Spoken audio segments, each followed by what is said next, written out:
అందరికీ నమస్కారము. బూడ కాకరకాయ నిల్వ పచ్చడి ఎలా చేయాలో చూసేద్దాము. ఈ బూడ కాకరకాయలను అయితే శుభ్రంగా కడిగేసుకొని, ఈ కాయ గర్లు గర్లు ఉన్నది కాబట్టి మనకు వాటర్ కొంచెం అందులో ఆగిపోతుంది. ఎక్కువ టైము మనము క్లాత్ తోటి తుడిచి ఆరబెట్టేసుకోవాలి. పొద్దున కడిగి పెట్టినామంటే సాయంత్రం వరకు ఫ్యాన్ కింద ఆరనియాలి. సాయంత్రం కడిగినామంటే పొద్దున వరకు ఫ్యాన్ కింద ఆరనిచ్చేయాలి. ఇలా మనకు పొడవుగా ఈ సైజు ముక్కలు కట్ చేసేసుకోవాలి.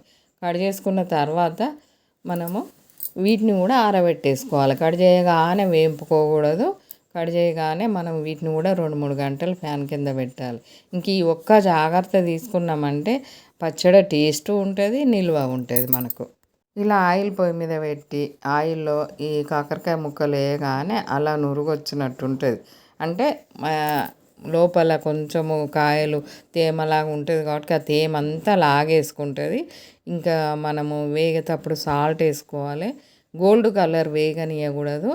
ఇంకా ఇలా వేగనిస్తే సరిపోతుంది. అన్నీ ఇలా వేయించేసుకొని తీసి పక్కన పెట్టేసుకొని చల్లారనివ్వాలి ఈ ముక్కల్ని.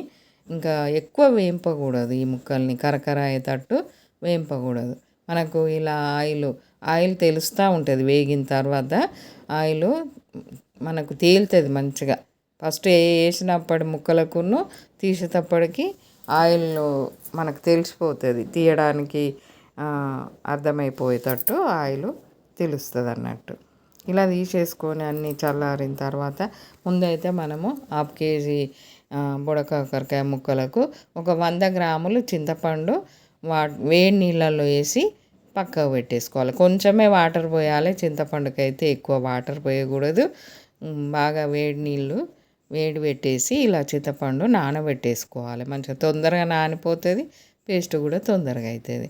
ఒక 100 గ్రాముల ఎల్లిపాయలు పొట్టు తీసుకొని కొన్ని తాలింపు తీసి పక్కకు పెట్టేసుకొని కొన్ని ఎల్లిపాయలు అయితే మనము జీలకర్ర కొంచెము సాల్ట్ వేసేసి పేస్ట్ చేసుకోవాలి. ఈ ఎల్లిపాయ పేస్ట్ ఇలా మనము నానబెట్టిన చింతపండు పేస్ట్ కూడా చేసి రెడీ పెట్టుకోవాలి. ఈ నానబెట్టిన చింతపండు పేస్టు, ఎల్లిపాయ పేస్టు, ఇంకా మనము వేంపిన బుడకాకరకాయ ముక్కలు చల్లగా అయిపోయినాయి. దాంట్లో వేసేసి ఈ చింతపండు పేస్టును ఎల్లిపాయ పేస్టును వేసేసి తగినంత కారం వేసుకోవాలి. ఇంకా కారం అయితే దీంట్లో కొంచెం తక్కువ వేసినా కానీ బాగానే ఉంటుంది. సాల్ట్ అయితే తప్పనిసరి తగ్గట్టుగా వేసుకోవాలి. ఈ గంటతోటి 2 గంటల కారం అయితే వేసాము. 1/2 కేజీకి 3 గంటలైనా వేసుకోవచ్చు. ఇంకా కొంచెం సాల్ట్ కూడా వేసాము. మనం ముక్కలు వేంపేటప్పుడు వేసాము, ఎల్లిపాయలలో వేసాము, కొంచెం చింతపండు పేస్టులో వేసాము.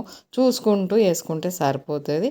ఆ పేస్టులలో వేయడం ఎందుకంటే తొందరగా నలుగుతుంది, టేస్ట్ కూడా బాగా వస్తుంది. పేస్ట్ దేనికి మనం పేస్ట్ చేసినా కానీ కొంచెం సాల్ట్ వేసి చేయడం వల్ల చాలా టేస్ట్ వస్తుంది అన్నట్టు. పేస్టులు ఎప్పుడు చేసినా కానీ ఇలా ఒక స్పూన్ తోటైతే ఒక స్పూన్ జీలకర్ర పొడి, ఒక స్పూన్ ఆవు పొడి, సగం స్పూన్ మెంతి పొడి వేసుకుంటే సరిపోతుంది.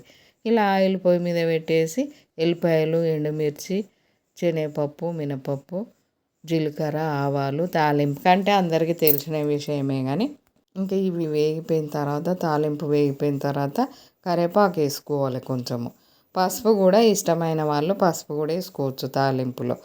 ఈ బుడకాకరకాయ పచ్చడకు కారం తక్కువ ఉన్నా కానీ ఎప్పుడైనా సాల్ట్ అయితే కరెక్ట్ ఉండాలి. ఉంటేనే పచ్చడి నిల్వ ఉంటుంది. ఇంక ఇవన్నీ మనము వేసాం కదా పొడులన్నీ. ఇలా తాలింపు రెడీ అయింది. చల్లారినాక అందులో పోసేసి బాగా కలిపేసుకోవాలి. మొత్తం ముక్కలకు పట్టేలాగా కలిపేసుకున్నాక టేస్ట్ చేసి కొంచెం సాల్ట్ తక్కువ ఉంటే వేసుకోవాలి, లేకుంటే లేదు. కారం అయితే తక్కువ ఉన్నా కానీ మనకు రోజు బుడకాకరకాయ కర్రీ ఇంట్లో ఉన్నట్టే అన్నట్టు ఉంటుంది. ఈ పచ్చడి ఇంట్లో ఉన్నదంటే ఇలా మంచి టేస్టీ పచ్చడి అయితే రెడీ అయిపోయింది. మనకు ఎన్ని రోజులైనా ముక్క అసలు